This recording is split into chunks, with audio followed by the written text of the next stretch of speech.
Okay, well, thank you for your question, Kathy. The first thing to say is it's very, very, very, very normal for an 18-month-old child, baby, to lose their temper. They lose their temper very, very much. We all did. You and I did when we were that age. And the reason that happens is a very small child is unable to contain frustration.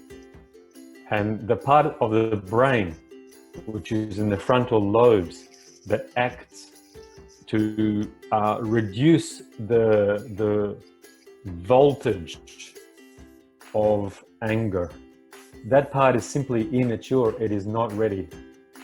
And so almost every child has, when they get frustrated or angry, their anger is very, very big. And they're physically unable. It's not their fault. So it's important to understand this is normal, and it's not your child's fault. It's not the parent's fault. It's part of a developmental process. And to understand that helps you to at least not feel ashamed or worried for your child that something is terribly wrong. It's very normal. I do understand that it's usually, as parents, we get tired of the tantrums. Sometimes it's irritating, it's frustrating for us. But this is what happens with the human child. Very normal. That part of the brain that makes our anger smaller, from 200 volts down to 12 volts, so we can speak to each other when we have needs, when we have difficulties and frustrations. That part of the brain does not really settle down from a period of very rapid growth until we're about 5, 6, or 7. That's why all little kiddies have very, very big emotions. So what helps you and your child is not to try to make the anger stop. Even though I do understand that you may not like the noise of the anger and usually we don't like another person's anger very much, but to try to stop the anger will only hurt your child and make your child feel like nobody cares about what they need and how they feel. It might scare your child. It's traditional in most cultures that we used to punish children because they were angry, even though it's not their fault, and that's really, really not fair. They get very, very hurt. So important to give a safe environment when a big angry tantrum begins. Maybe put pillows around so that your child can't hurt his head against the furniture. If your child is trying to hit with their hands or bite with their teeth, yes, make a strong boundary and say, no, don't get angry with your child. That will make the anger longer and bigger.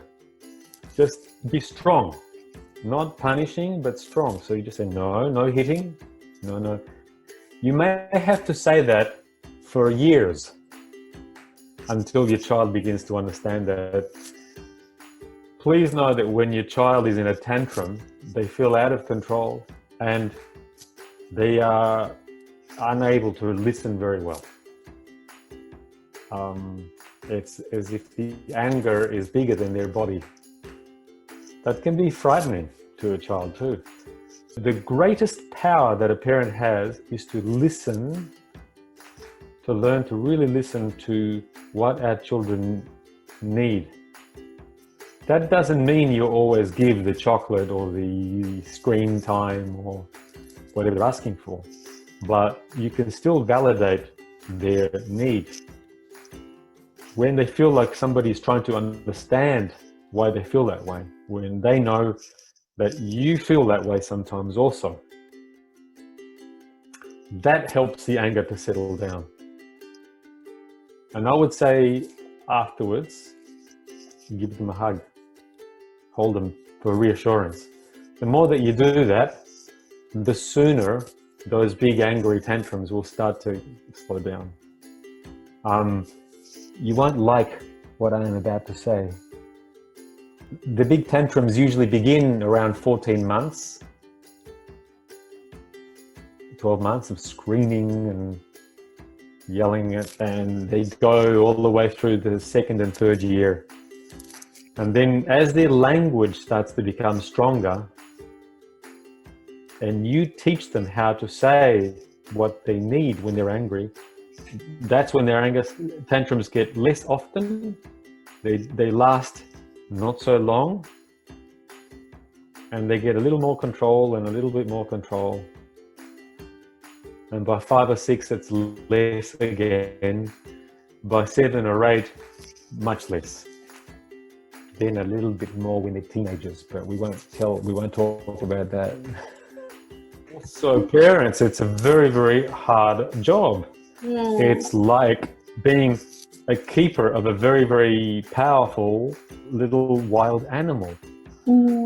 So it is a difficult job, but it's worth it because they are our future. They are the children that we love most in the world, and they really grow up with a much bigger heart when we have been listening to their feelings.